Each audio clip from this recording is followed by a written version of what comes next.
নমস্কার বন্ধুরা, কেমন আছো সবাই? সুন্দরী সিম্পল লাইফ একটি নতুন ব্লগে তোমাদের সবাইকে স্বাগত জানাই।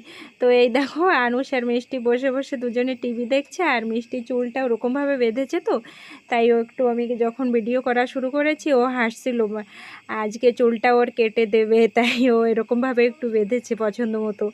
এখন একটু আমরা দুপুরে খাওয়া দাওয়া করছি। আজকে বিকেলবেলা আনুষের বাবাও আসবে ডিগলুপুর থেকে পোর্টবিলারে আমাদের নিয়ে যাওয়ার জন্য। তোমরা তো জানোই, আসার সময় আমি আর আনুষ এসেছিলাম দিদিদের সঙ্গে, মানে বর্দা গাড়ি নিয়ে যখন আসলো বর্দার সঙ্গেই এসেছিলাম।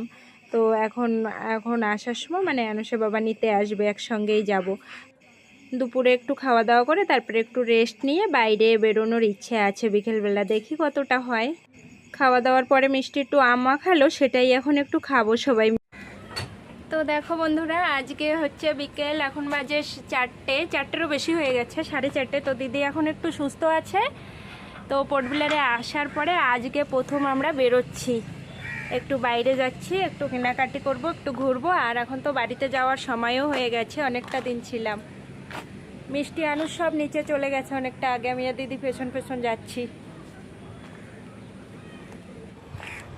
এই যে ঘর থেকে বেরিয়ে নিচে রাস্তা, ওই দিকটায় ওইখানে রাস্তা, ওইখান থেকে প্রথমে যাব আমরা একটু হসপিটালে, কারণ আনুষকে একটু দেখানোর আছে। তারপরে ওইখান থেকে সিধা বাজারে একটু ঘোরাটোরা।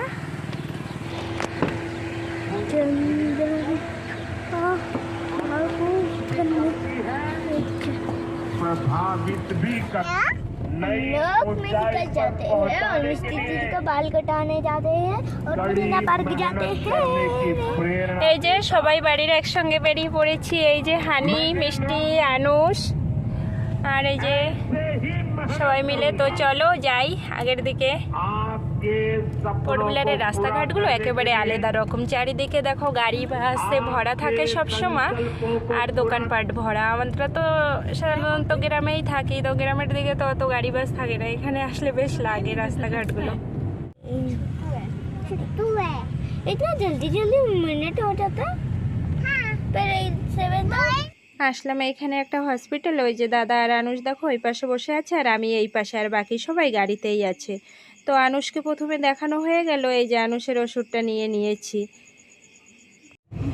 আনুষের যেহেতু জিভে প্রবলেম হয়েছে, তাই আমি এই ইএনটির কাছেই দেখালাম ওকে। চলো, আমাদের তো ওষুধ নেওয়া হয়ে গেল, এখান থেকে বেরিয়ে পড়লাম, চলে গেলাম সামনের দিকে। চারিদিকটা কি সুন্দর রাস্তাঘাটগুলো দেখো, আমাদের ওইখানে তো এত গাড়ি বাস থাকে না, এখানে তো প্রচুর গাড়ি বাস, দেখতে কিন্তু বেশ লাগে। তারপরে চলে আসলাম আমরা একটা পার্লারে, কারণ মিষ্টির চুল কাটবে। মিষ্টি আবার আগামীকাল যাচ্ছে চেন্নাইতে, তবে ওর বাবা মা কেউ সঙ্গে যাচ্ছে না, ও যাচ্ছে ওর দিদা মাসি মেসোদের সঙ্গে। ওর দিদা মাসি মেসো যাচ্ছে ওখানে, তাই ওকেও নিয়ে যাচ্ছে সঙ্গে করে ছুটিতে ঘুরতে। তাই ওর চুলটা মানে ওখানে গেলে কে বেঁধে দেবে, দেখবে অনেকটা তো বড়, তাই কেটে দিচ্ছে এমনিতে। এই দেখো মিষ্টির চুল কাটা কমপ্লিট হয়ে গেছে, দেখাও একটু ঘুরে ঘুরে। হ্যাঁ দেখো সুন্দর হয়েছে। এখন তখন কাটছিল না, তখন আমার দুঃখ লাগছিল যে এত বড় বড় চুলগুলো ছিল, কেটে দিয়েছে। এখন দেখো কত সুন্দর লাগছে না?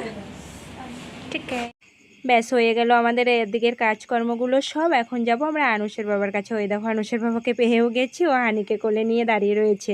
অনেকটা আগেই চলে এসেছিল বাজারে আমাদের যাওয়ার টিকিট করার জন্য, কারণ টিকিট কাউন্টার বন্ধ হয়ে যাবে, একসঙ্গে আসলে অনেকটা দেরি হয়ে যাবে। তাই এদিকে টিকিটও করা হয়ে গেল, আর আমাদের হসপিটালে যাওয়া, মিষ্টি চুল কাটা সব হয়ে গেল। তো আমরা এখন আসলাম একটু ফলের দোকানে।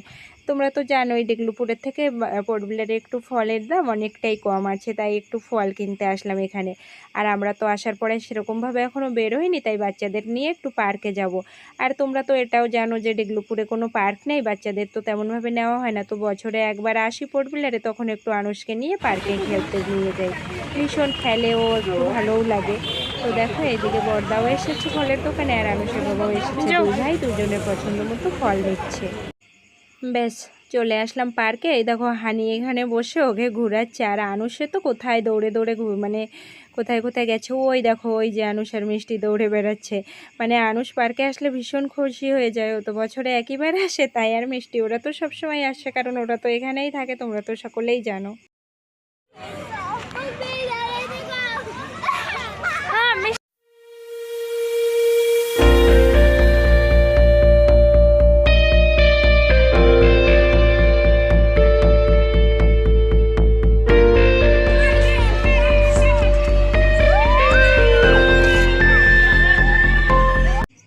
ব্যাস হয়ে গেল আমাদের পার্কে অনেকটা সময় ঘোরা। ওইখান থেকে তারপরে চলে আসলাম একটু খাবারের এখানে এসে একটু বাচ্চাদের পছন্দ মতো চিকেন পপকর্ন আর এদিকে নেওয়া হয়েছে চিকেন ললিপপ। একটু খাবার দাবার খেয়ে তারপরে ওইখান থেকে আবার বেরিয়ে আসলাম। তো এখন সময় হয়ে গেছে রাত 8:30। তো চলো আজকে ভিডিওটা এখানেই শেষ করছি। সবাই ভালো থেকো, সুস্থ থেকো, সাবধানে থেকো। খুব শীঘ্রই দেখা হবে একটা নতুন ব্লগে।